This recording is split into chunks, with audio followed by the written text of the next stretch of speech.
Hello everyone, it's Kari from sunshineinmypocket.com. Today I'm going to share with you a 3-step simple formula for creating a clean and simple card. Today I'm working with these products from Altenew.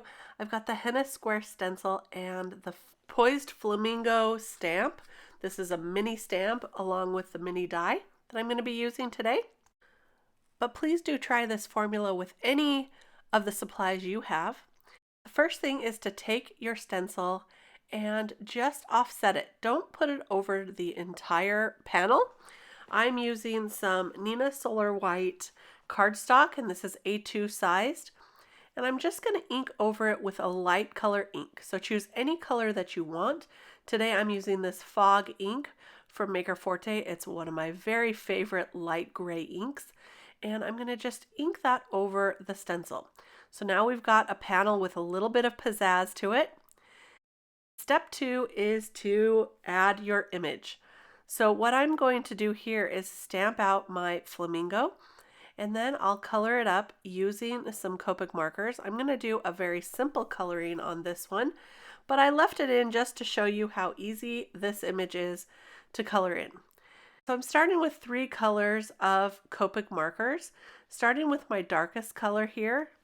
I've got R22, and I'm just putting that right underneath each of the feathers where they meet up, and then also some of the darker areas. Then I'm going to blend that out with the mid-tone, and then blend the whole thing out with the lightest color, which is the R30. I'm going to do that throughout the body of the flamingo as well. I usually like to start in small areas and do the blending, and then I do another area. And this makes it easier, I think, for me to blend the colors through. So I'm just going to finish up this quick coloring here, and then I'll go over it all once again with the darkest, and then the medium, and then the lightest. And I usually do it twice because it dries back a little bit the first time when you blend through with that lightest color.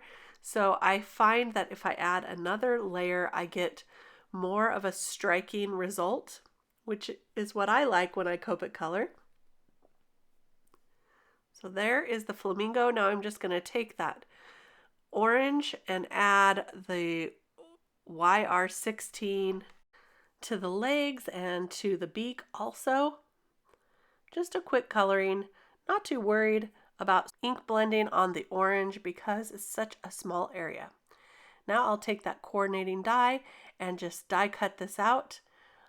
I love having a die cut for images like this, especially when there's such a small area like his leg there. I think fussy cutting around that would be a little tricky for me, but this die works beautifully.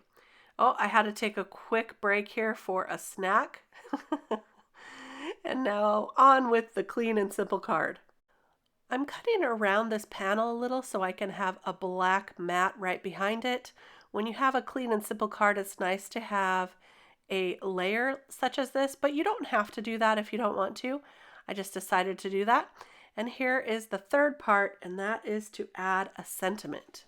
I'm looking through my ink swatches to try to find a ink that matches the color that I colored up that flamingo, and I think this one's going to work the best. This is Coral Keys, so I'm going to stamp my sentiment in that Coral Keys ink color. This sentiment is going to say, "It's time to party." So it's going to be perfect with our flamingo and our little design here.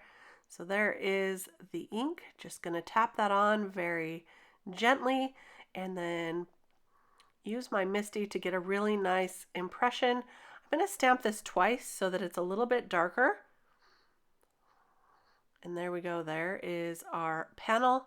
I'll go ahead and glue that to the black mat, and then we'll add our image. For this one, I'm going to pop this up. Now you can decide to pop it up or not, or just glue it directly down. It works great if you want a little extra dimension. A lot of clean and simple card makers would argue that it should be flat down to the card, but I really like some dimension on my cards, even when they're clean and simple. Now, you've got the basic 3 items that you need for your card, but you can always add a little embellishment if you want. I'm going to use some enamel dots, and these are the perfect color to match my flamingo, and that is the card. Now, if you know me, you know that I always love a little glitter, so of course I added some of my favorite Stardust stickles to the beak and to the legs of the flamingo. Again, you don't have to add this part, but I think it adds a little something something. There's our card. I hope you enjoyed this look at the 3-step formula for a clean and simple card. I hope I inspired you to give this a try at home using a stencil, an image, and a sentiment. Try this formula with different colors, different images, different sentiments, and I hope if you do, you'll tag me on social media. My links and my handles are below, and also all the supplies for this card in case you're interested in taking a look at those as well. Thank you so much for stopping by today. I'll be back real soon with more card making inspiration. We'll see you then. Keep on crafting. Bye-bye.